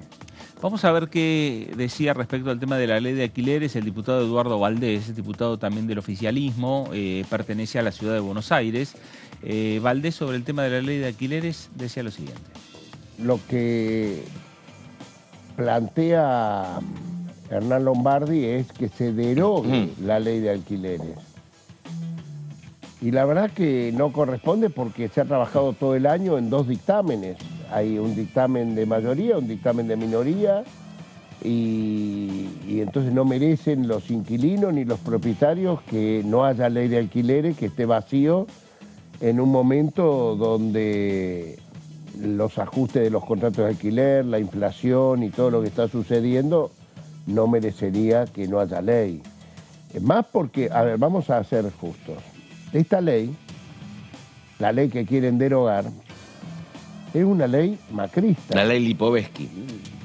Con respaldo de muchos, ¿no? Bueno, Sí. pero el autor fue Lipovetsky y no hubo disidencias del PRO, que es el sector político de donde abreva Lipovetsky, y donde hoy Hernán Lombardi quiere derogarla como si fuera la ley del demonio. Y la verdad que no es una ley del demonio. Le tuvo costos políticos Lipovetsky, no renovó la Cámara, no renovó la candidatura. Pero ahora él mismo pasó a ser halcón. Lipovetsky creo que se revisaría a Lipovetsky y plantearía posiciones parecidas a Hernán Lombardi. Y nosotros creemos que esa ley a la cual acompañamos en aquel momento es una ley que protege al inquilino y bueno, los que quieren derogarla es porque quieren ir a que el mercado y bueno, nosotros no estamos de acuerdo con eso. Y entonces sí creemos que Podemos están muy nerviosos, muy apurados, y que han puesto que fijemos una audiencia especial para tratar el tema de la ley de alquileres. Como dije, la ley de alquileres del PRO, que ellos quieren derogar ahora. Y bueno, nosotros estamos de acuerdo a discutirlo, pero estamos en estos momentos viendo cómo si podemos llegar a un dictamen único donde se pueda contemplar lo que nosotros y aquel Lipovetsky Palomín ¿no? pensábamos, Gorrión, ante este Lipovetsky aguilucho. Nosotros no hemos cambiado nuestra posición, pero estamos, y Carlos Heller creo que es uno de los que está discutiendo la ley, por eso se planteó. Es cierto que Hernán Lombardi, en aquel momento cuando se discutió la ley de Gorrión Lipovetsky, no estaba en el recinto. Bueno, ahí está planteado también el tema, que Valdés ha recordado un poco los orígenes de esta discusión, que es la discusión Lipovetsky. Claro, Lipovetsky, autor de la iniciativa, respaldo de gran parte de la Cámara, rechazo de otra. Lo cierto es que se sancionó una ley que hay que remontarse también al momento en la cual cómo estaba la situación inflacionaria. No estaba en un 100. No, para nada. No estaba en un 100, pero estaba acelerada. Estaba acelerada. Estaba acelerada, digo, pensemos, esto cumple 3 años la ley. Claro. Con lo cual ya estabas en una inflación, y el gobierno del expresidente Mauricio Macri terminó con una inflación del 54-55%, con lo cual, digo, estabas al doble de como la había tomado, que uno podría decir, bueno, en una situación similar a la de ahora, que es al doble de cómo la tomó. Pero, digo, lo que pasa es que ahora son niveles del 100%. Ahora tenés no solo un 100%, sino también tenés que pasó una pandemia en el medio. Sí. ¿No? Entonces, también hubo un cambio digamos, en el mercado. En el mercado inmobiliario, hace 3 o 4 años atrás, ponías un departamento a vender y lo vendías. Sí. Hoy pones un departamento a vender y no lo vendés. Y ponías un departamento a alquilar y lo alquilabas enseguida en un precio lógico. Hoy podés alquilarlo, pero ya los números son muy elevados. Los números son muy caros. La verdad es que estás hablando de un alquiler de un ambiente, un monoambiente, está dependiendo de la zona de la ciudad de Buenos Aires, pero entre los 100.000, 250.000 pesos. Claro. Un 2 ambientes, digo, 150.000, 200.000 pesos. A eso le tenés que sumar el valor de las expensas. Ahí justo estábamos leyendo un informe que muestra que en el primer semestre las expensas se aumentaron un 50%. Esto tiene que ver con ajustes salariales, esto tiene que ver con ajustes tarifarios. Digo, las tarifas, así como le impacta a las personas, también impactan los consorcios. Sí. Entonces, obviamente, eso se traslada al valor de las expensas y la inflación en sí misma. Sí, los gastos de las expensas que subieron mucho lo que son los mantenimientos. Claro.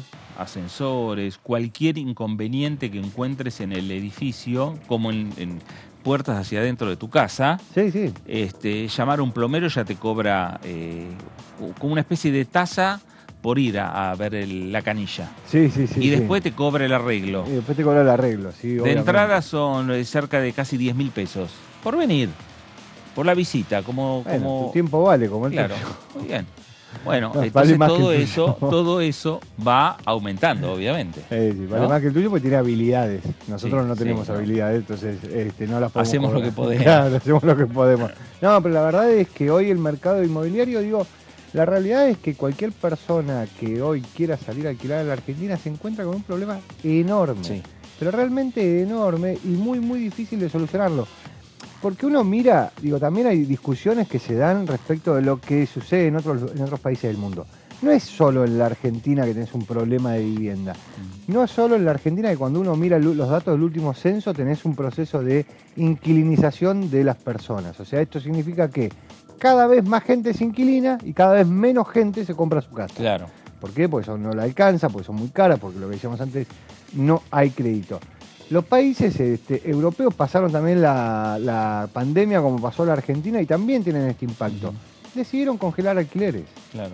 Países del primer mundo, Alemania, Francia, las cosas que a veces nosotros miramos para ver qué se puede copiar para hacer bien las cosas, decidieron congelar alquileres. No son mercados similares. ¿Por qué? Porque por ahí los dueños de muchas propiedades son sociedades. Claro. Y eso sucedió, por ejemplo, en Berlín, en Alemania, cuando la ciudad decidió expropiar un montón de propiedades. Bueno, se hace en vivienda social, el Estado invierte en vivienda social, el Estado se mete en el mercado de los alquileres y los regula. Y estamos hablando de economías liberales, nadie dudaría de que Alemania es una economía liberal, nadie señalaría ni diría son comunistas porque intervinieron. Claro, obvio. Pero tiene que ver con la vivienda de la gente, tiene que ver con la posibilidad de acceder a una vivienda. Hoy en la Argentina eso es un conflicto. Bueno, esta es la discusión en definitiva que la van a dar los propios diputados nacionales el 23 de agosto en el recinto de la Cámara de Diputados. Para eso la oposición va a tener que lograr el quórum, el número necesario, 129 diputados, sentarse en el recinto y empezar la discusión, empezar la sesión. Una vez que tengan el quórum, seguramente el oficialismo va a bajar al recinto, también a defender su dictamen, que es el dictamen de mayoría, respecto a los dos dictámenes aprobados y que tiene la ley de alquileres.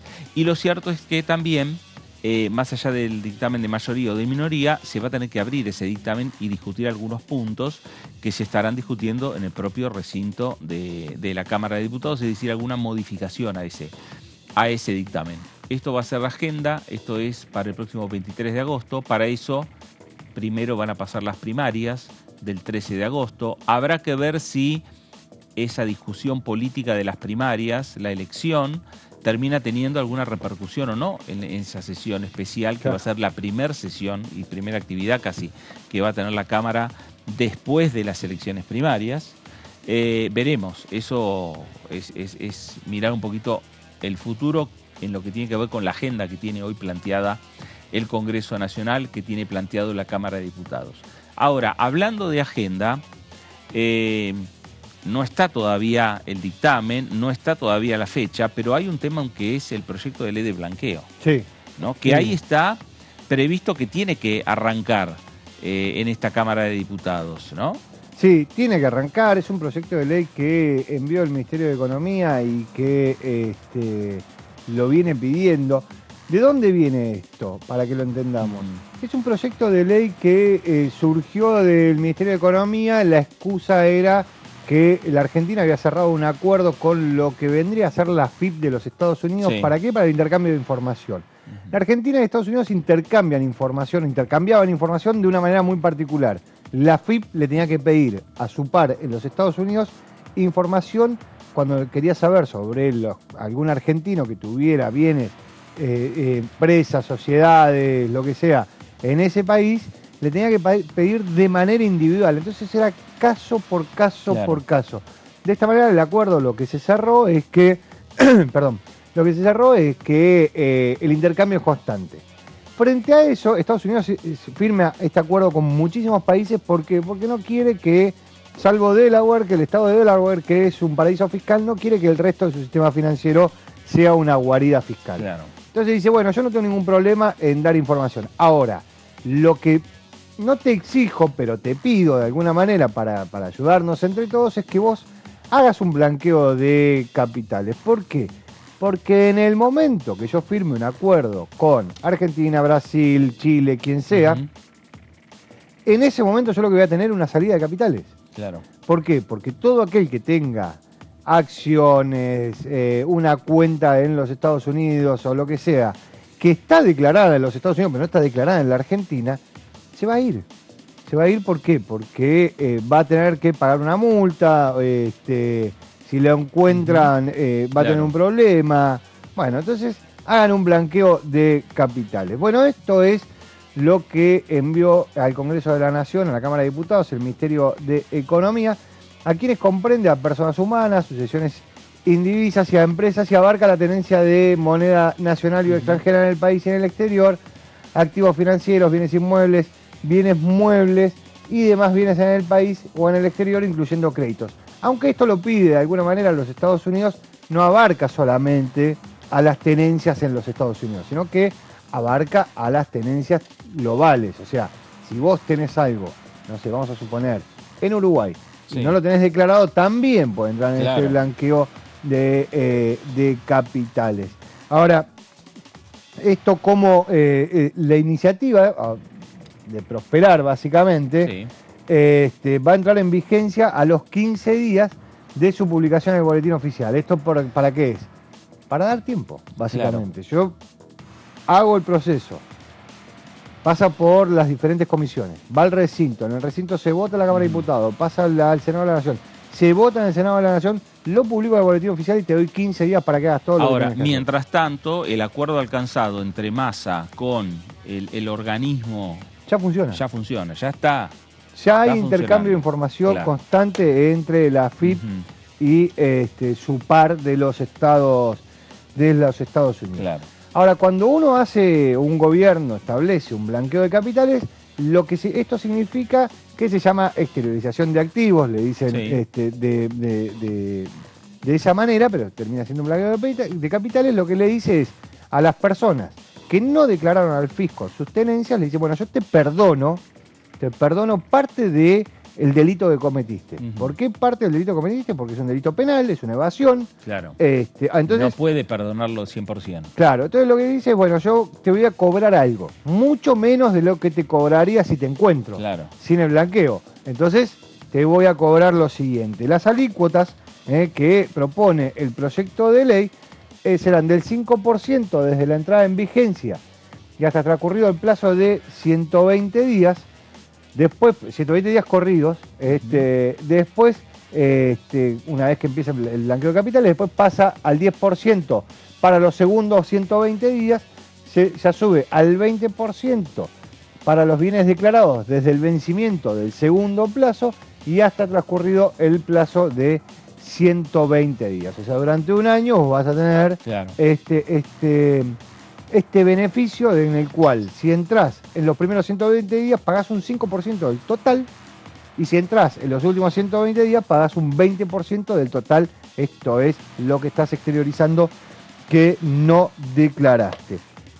También en la placa siguiente lo vamos a poder ver, en el caso de aquellos bienes detectados en el exterior y no declarados, van a pagar una tasa del 7,5% en los primeros 120 días sancionada la ley y un 12,5% desde el vencimiento del plazo anterior y hasta los 120 días corridos.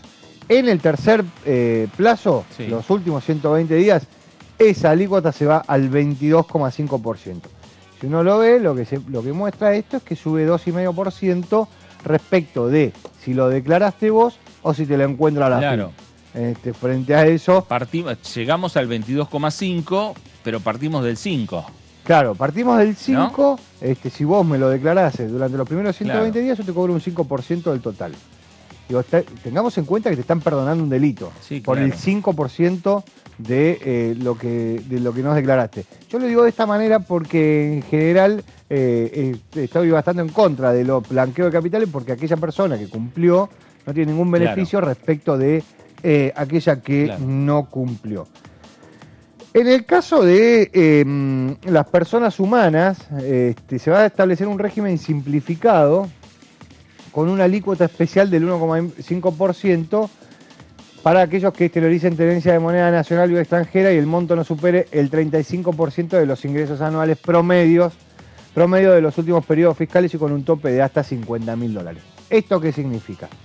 Si vos en tu casa tenés lo que comúnmente se denomina canuto, que esto es, compraste dólares, no los declaraste, los hiciste un bollito y los guardaste en el fondo del freezer, digo, todas esas cosas que hace la gente, bueno, no lo declaraste hasta $50.000 y sos obviamente una persona humana, esto significa que no sos una sociedad, bueno, vas a pagar el 1,5% solamente. ¿Por qué? Porque la verdad hay que cobrarle, vamos a suponerlo de esta manera, alguien que evadió $1 millón, lo declaran los primeros 120 días, le cobran el 5%. Alguien que evadió $40.000, lo declaran los primeros 5 días, le cobran el 5%. Digo, la verdad es que no había una relación. El proyecto también establece que van a quedar excluidos únicamente del régimen simplificado los contribuyentes alcanzados por el aporte solidario. Estos son las fortunas más grandes de la Argentina, que pagaron el aporte solidario, creo que son 11.000 personas. No sé si eran 11.000 o 12.000 personas. Esos no van a tener beneficio, pero sí tienen la obligación de blanquear. Sí, claro, sí tienen la obligación del blanqueo. Después tampoco van a poder... Si es que tienen que blanquear, a lo mejor ya blanquearon todo. No, por ahí ya blanquearon todo. Blanqueos que hubo en la Argentina, como vos decís, todos los gobiernos tienen su blanqueo. Sí, por eso digo, el gobierno de Macri tuvo uno, el de Alberto Fernández tuvo otro, sería el segundo, digo, con lo cual tenés todo eso. Cristina había tenido. Cristina también, digo, todos tuvieron un blanqueo de capitales.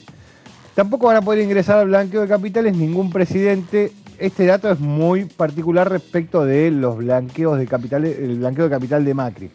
Y mucho más particular teniendo en cuenta quién fue el que redactó este proyecto de ley. Porque dice que no pueden ingresar al blanqueo de capitales ningún presidente o vicepresidente, ministro del Poder Ejecutivo Nacional, provincial, gobernadores, intendentes, jefe de gobierno de la Ciudad de Buenos Aires, legisladores nacionales y provinciales, así como los jueces del Poder Judicial de la Nación que hayan asumido sus funciones a partir del 1 de enero del 2010. Digo, no hay que olvidarse que esto surge del Ministerio de Economía. ¿Se acuerdan que uno de los apodos o el apodo favorito del expresidente Mauricio Macri respecto del ministro de Economía, Sergio Massa, fue el de Ventajita?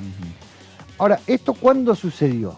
Esto sucedió cuando se votó la ley de blanqueo de capitales del gobierno de Macri, en donde el bloque del Frente Renovador, Sergio Massa, los que respondían a Sergio Massa, se opusieron a derogar el artículo que establecía que no podían entrar al blanqueo de capitales los familiares directos de funcionarios.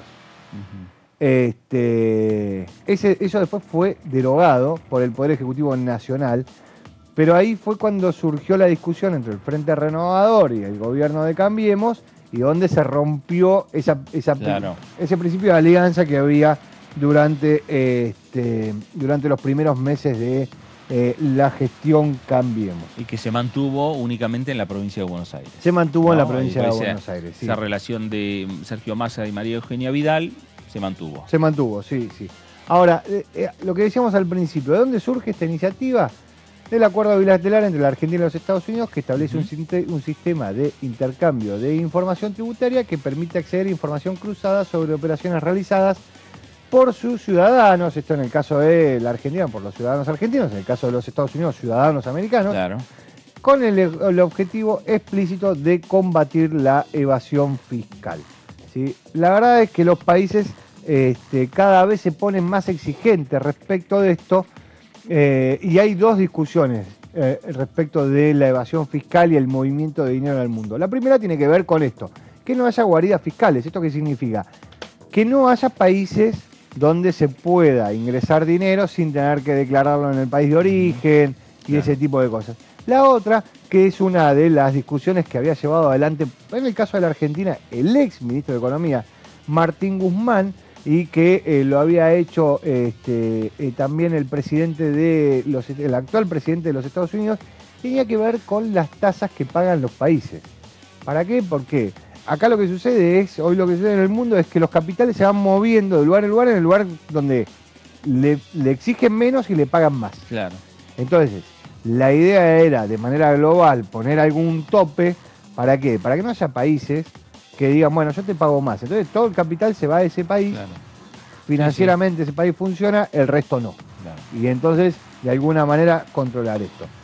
El proyecto de avanzar debe ser analizado por las comisiones de presupuesto y haciendas y finanzas que presiden los diputados oficialistas Carlos Heller y Alicia Aparicio. Este proyecto lo envió el Ministerio de Economía, lo pidió en varias ocasiones como para que avance, y quedó empantanado. Este proyecto sí realmente quedó empantanado en la disputa política. Me parece que es un proyecto, obviamente, va a ser para después de las primarias y en el medio, antes de discutir también el presupuesto.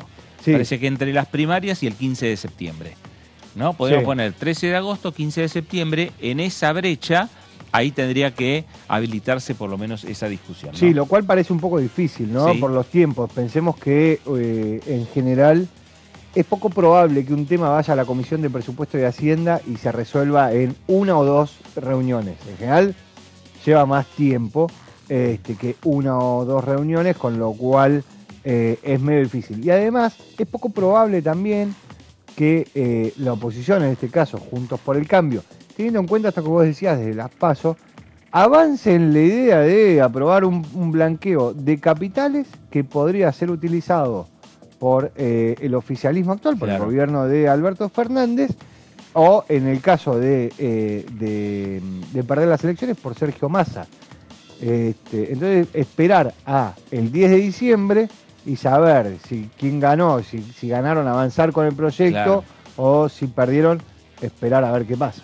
A ver qué decía ya hace un tiempito en esta discusión, que es el proyecto de ley de blanqueo que envió Economía aquí al Congreso Nacional, el presidente de la bancada del oficialismo, Germán Martínez, hablaba sobre el blanqueo de esta manera.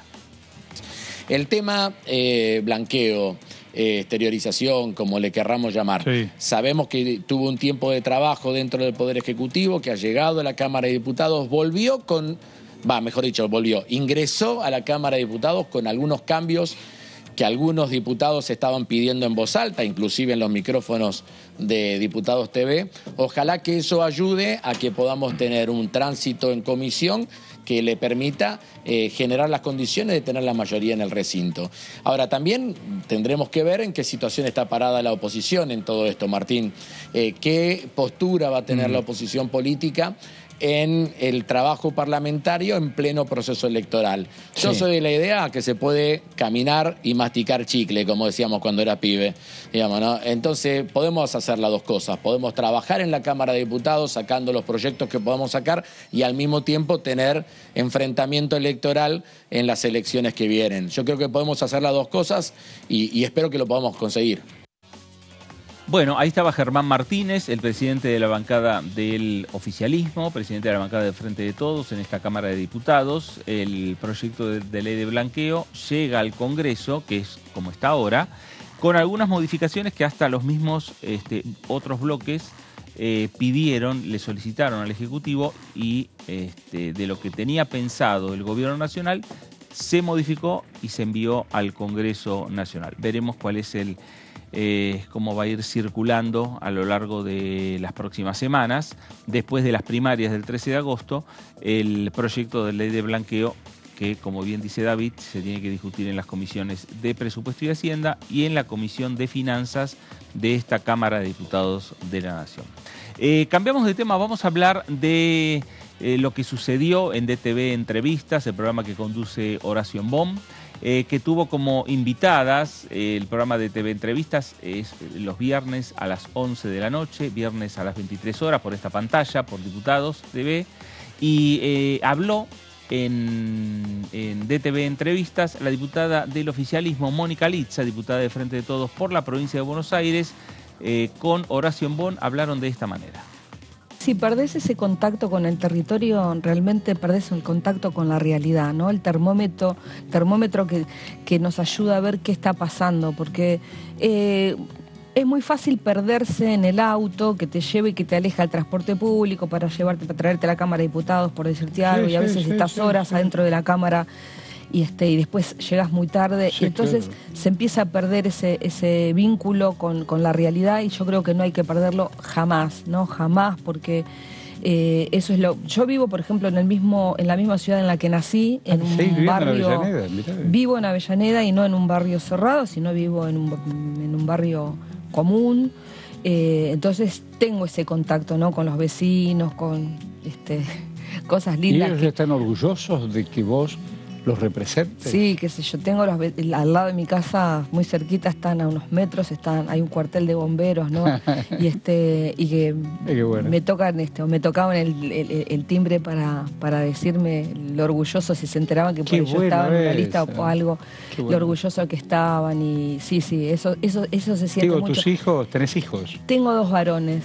Me imagino con el orgullo también que te admiración, que más allá que te quieren como madre. Sí, son chicos que nacieron, también mi marido es militante y transitamos juntos el camino de la política, que es un camino difícil, ¿no? Yo creo que se asimila al tema de los médicos, viste, que tienen horarios raros y sí, encuentros y desencuentros.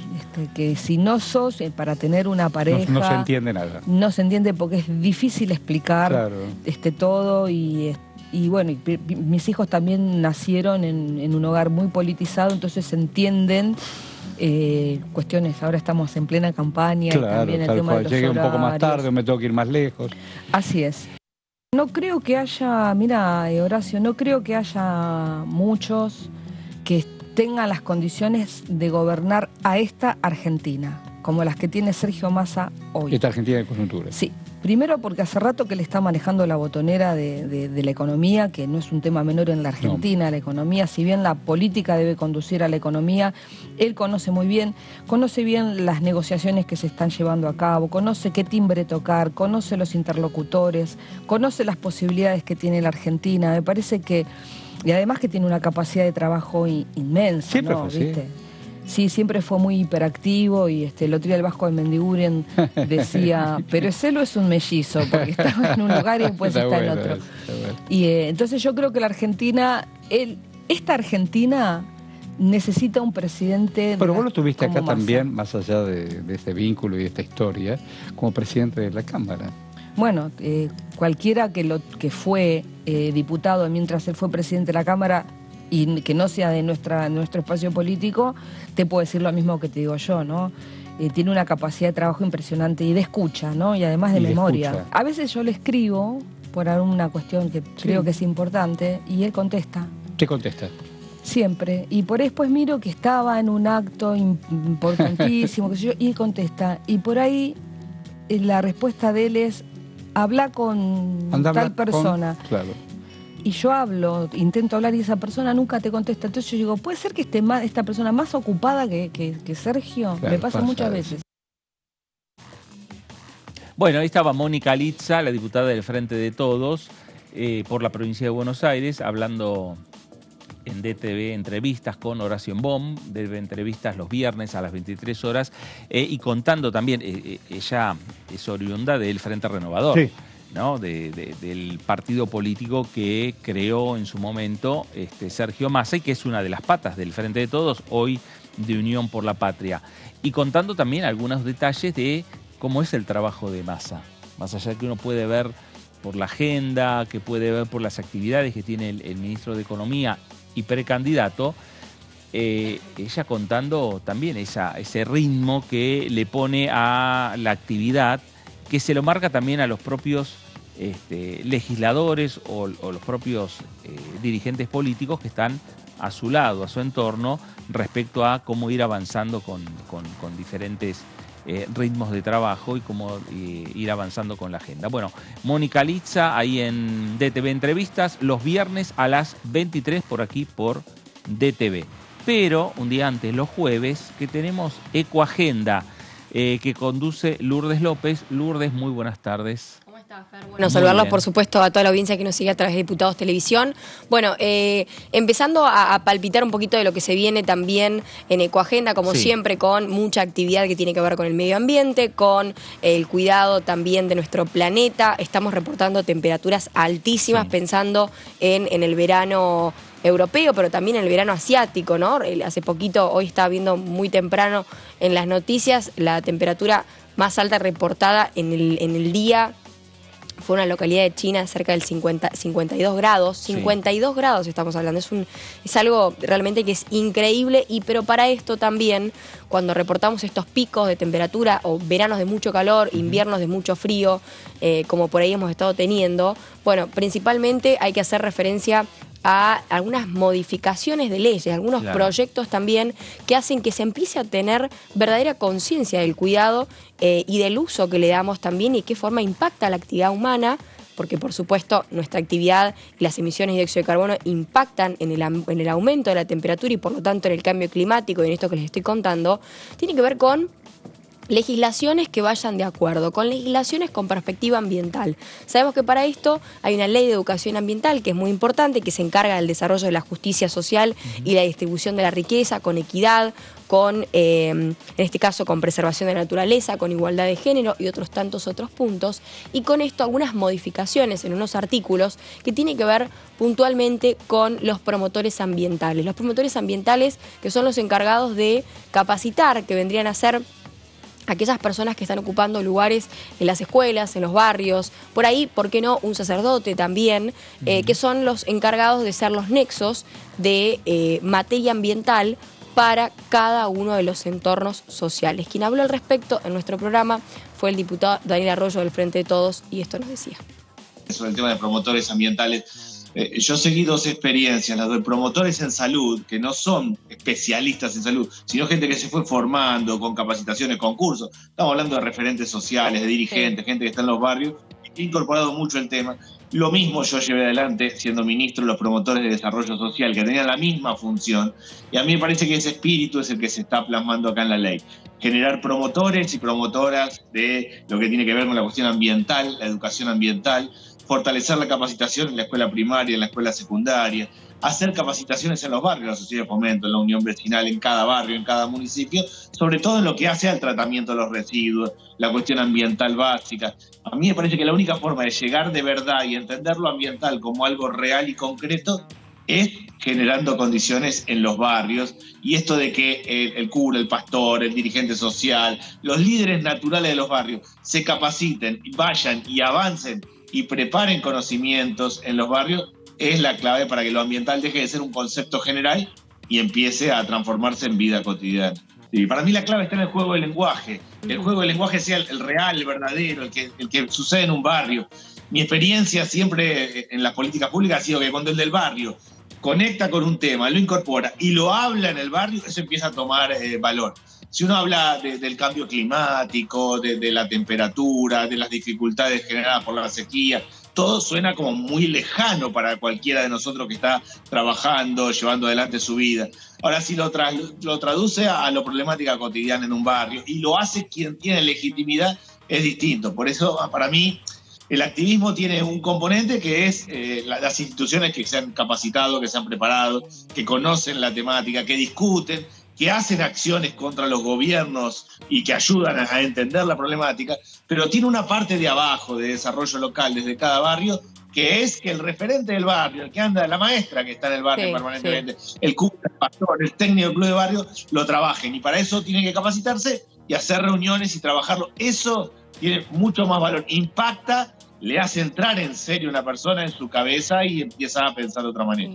Nuestra vida cotidiana en los grandes centros urbanos es basural a cielo abierto, problemas serios con el agua de todo tipo, dificultades para la vida cotidiana y un mensaje ambiental que en general suena lejano. Es decir, entonces decimos hay que cuidar el ambiente como un concepto, pero estamos preocupados por la pobreza, por el narcotráfico, por la vida cotidiana, por el trabajo. Bueno, ¿cómo asociamos una cosa con otra? Por eso, para mí, la clave está en que estos promotores que se capaciten, que ayuden, tengan legitimidad, sean escuchados por otros temas en el barrio y entonces puedan incorporar este mensaje y que lo asociemos. ¿Cómo hacemos para resolver el tema de los basurales a cielo abierto? O la malnutrición cotidiana, o el trato hacia los animales. Hay otra ley que tiene que ver con la protección y el cuidado de la fauna, también ahí. Digo, todo un montón de cuestiones que uno a priori le suenan lejanas a sus problemas cotidianos, que es trabajar, ver llegar a fin de mes, ver si uno le alcanza o no le alcanza la plata.